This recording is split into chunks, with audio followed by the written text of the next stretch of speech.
Hi, everybody. So this is the third time I have attempted to do this video in the last couple of days.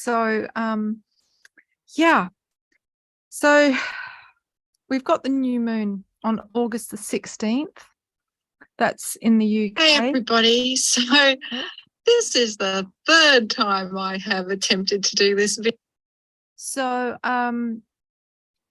yeah, this is bringing up for us our showdown with the dark feminine. The reason for that is we have the sun and moon conjunct at 23 degrees Leo, this approaching new moon, but also conjunct or appearing on top of both Venus, who is currently retrograde, so taking the feminine into the underworld until September the 3rd. Or the 4th, depending on where you are in the world, but also conjunct Black Moon Lilith. Black Moon Lilith is it's a point in space that evokes the energy of the primal feminine archetype, whether you know her as Lilith, the serpentine goddess of Kundalini, or Kali Ma, or Sekhmet, the fierce lioness in the Egyptian pantheon, Medusa, the Gorgon with snakes for hair, or Oya, the storm goddess in Africa, all the one archetypal energy by different names. So as the moon, her light wanes down to her darkest ebb, to new moon, with Venus also being retrograde, the way we're being initiated is we're being taken down to confront the dark feminine. And the dark feminine is 2 of the 7 archetypes. Lilith, as I said, the wild woman archetype, who governs the base chakra, which is akin to taking our psyche into the subconscious, into the underworld, also known as the womb of the Great Mother. But the dark feminine is also the archetype of the mystic, or the wise woman, the crone goddess known as Hecate in the Greek pantheon, Caredwin to the Celts, Hel to the Nordic people. Again, all the one archetype, but by different names. So these energies of the dark feminine, these are the 2 that have been most maligned, most misunderstood, most persecuted, most rejected and scapegoated during the last 2,000 years of patriarchy. And last night I went to see the Barbie movie, and that may surprise some of you, but I figured if this is having such a big impact on the culture, I'd like to know why. And yeah, it was kind of like watching self-help Barbie or existential Barbie in the underworld, Barbie questioning her patriarchal conditioning.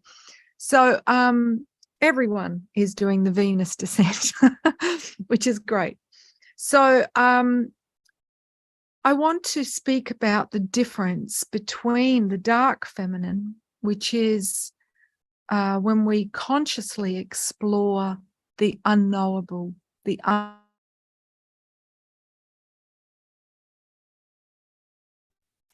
shadow feminine being the uninitiated feminine, or the feminine that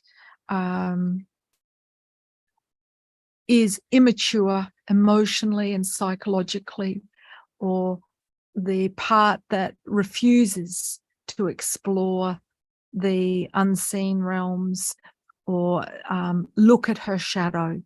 And the shadow feminine can operate in men and women, okay? So either way, we are descending. So for some, that will look like a walk down the steps, okay? If the dark feminine aspects are conscious, integrated, empowered, understood, and expressed in a positive way, i.e. we will actively seek to look at how we're being triggered, and what the blessing and the lesson is in that. We'll also seek to understand, you know, how we're sabotaging ourselves, how we're sabotaging our relationships, be that, you know, in intimate or family or community relationships. If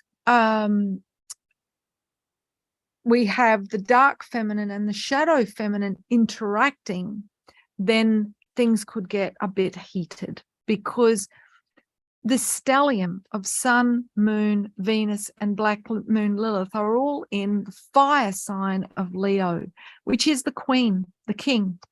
So this is a call for us to step up into our queendom, into our kingdom, into our sovereignty, into really doing what it is our heart compels us to do, rather than spiraling down and descending into what our lower nature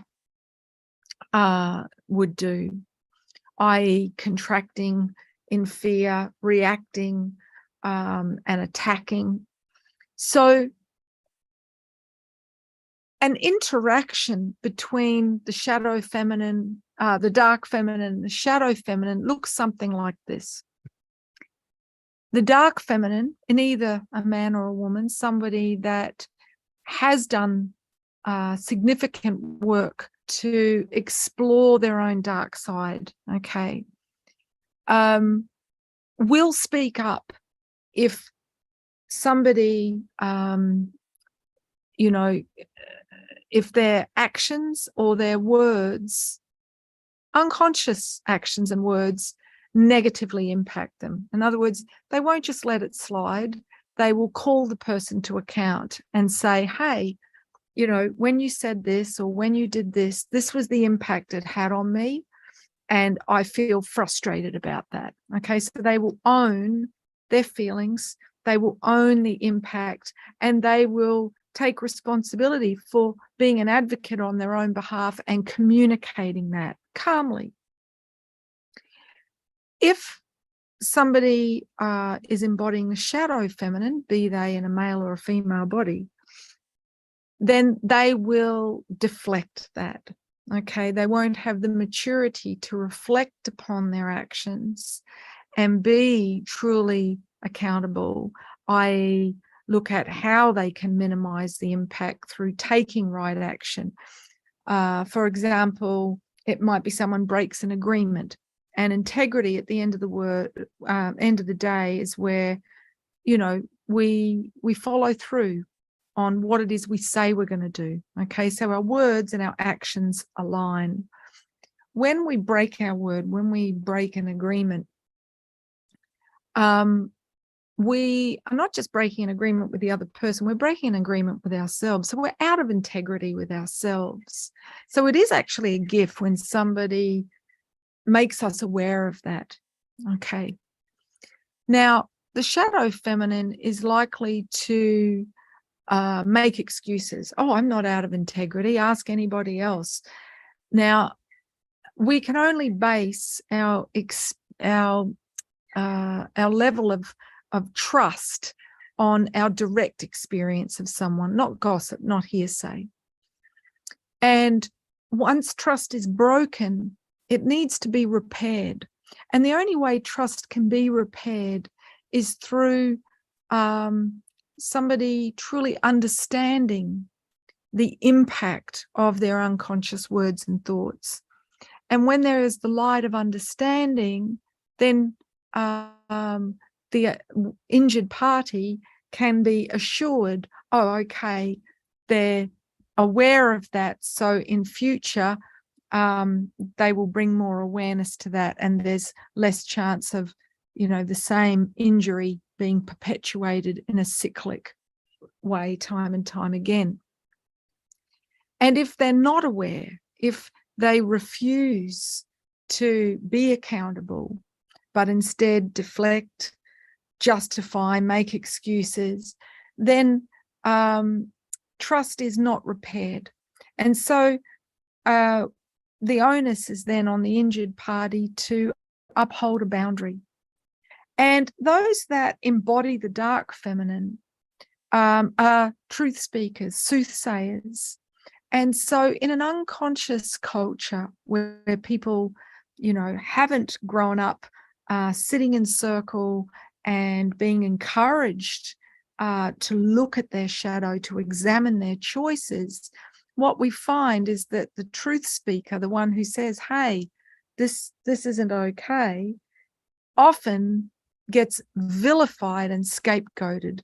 In other words, the person whose shadow is pointed out, who is the perpetrator of the injury, then sounds the alarm and says, oh, they've attacked me. And so the truth speaker is then, or the injured party, the victim in this, is then, the roles are flipped, and the perpetrator calls victim and points out that the victim is the perpetrator, and then tries to garner sympathy and others to their cause, to, rally to their defense, so to speak. And this is indicative of somebody who is operating at the level of child, okay, or teenager.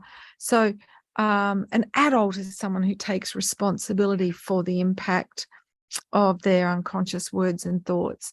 And in our culture, what happens is somebody that isn't prepared to do that, they unconsciously create drama. And the shadow of Sun, Moon, Venus in Leo is the drama queen, okay? Somebody who escalates a drama, by bringing more people in and telling people about it, and, rather than just stopping and examining their own behavior. So we're likely to see potentially an escalation of karma drama as we descend down into this new moon with Venus currently retrograde. So this is simply to bring awareness to how we can do things differently, because, we are coming to the end of the Piscean age, which Pisces being the sign of karma. Our challenge right now is to play things out differently than we have in the past, okay? To not do a tit for tat escalation of conflict, but rather to each examine our own part in the dance and, change our own part in the dance so that we get a different outcome. So as well as having this, conjunction, we have Pallas Athena, who governs the solar plexus. So she's the most rational out of all the feminine archetypes. She's conjunct Mercury and Mars in Virgo this coming new moon. So this is also a call to defend the sacred, to speak up with boundaries, to honor and protect the parts of us that are vulnerable, okay? On the understanding that if we're not prepared to speak up on our own behalf, but instead collapse our boundaries in order to make everyone else feel comfortable, then we're complicit in our own abuse. So, it's a very intense time right now. The women in particular will be feeling this Venus descent more than most. It could potentially rupture friendships, since Venus rules our social interactions as well as our intimate relationships. But if we show self-love, if we are true to ourselves, to thyself be true, if we stand in the light of truth, which is Excalibur, then we will embody the queen or the king. We will allow our light to shine even when others try to negate, invalidate, or minimize, gaslight that what we speak is true. So this is a time to seek out those that do validate your truth, because it can literally be crazy making. The archetype of the mystic was often locked up in asylums during the last 2,000 years, because what they perceived through their subtle senses, the shadow that they saw, that was not seen by the uninitiated, the unconscious, would then be deflected back onto them. And just as validation heals, when we are invalidated, it causes trauma to the nervous system, and it can make us feel crazy. So this is a call to self-validate as much as possible, and to really attune to the body. The body feels truth. We feel it in our bones. So, you know, if you're around people that invalidate what you feel to be true, this is a time to step back, to seek out, you know, like the saying, go where you're embraced, to be in the company of those that get you, those that understand you, those that aren't afraid to acknowledge the unseen. So I hope that's helpful. And yeah,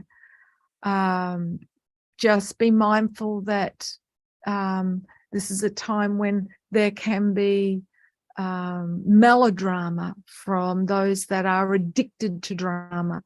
And yeah, to step away from that and know that at the end of the day, the truth always comes out in the fullness of time, even if, you know, your character has been assassinated, you know, by those that are threatened by the truth. So I hope that's of some help. You have my blessing to share this if it resonates, and thanks so much for tuning in. I'm excited to be starting my free events tonight here in Glastonbury in the UK. So we've got Gather the Tribe at the Avalon Room at 7 o'clock tonight. And then tomorrow, 2 o'clock, a new presentation called The Grail, Awakening the Sacred Masculine at Goddess House in Glastonbury, and at 7 o'clock at the tantric shop called My Pleasure in the Glastonbury Experience Arcade, a free brotherhood circle. And then on Sunday, the 13th, the day when Venus and the Sun are conjunct, I've got 2 free sisterhood circles here in Glastonbury. They're now booked out. I had to create a second event because we had twice as many women as the room could hold book for the women's circle. So I look forward to those of you that are joining me for all of these events. And yeah, thanks so much for watching. Ciao for now.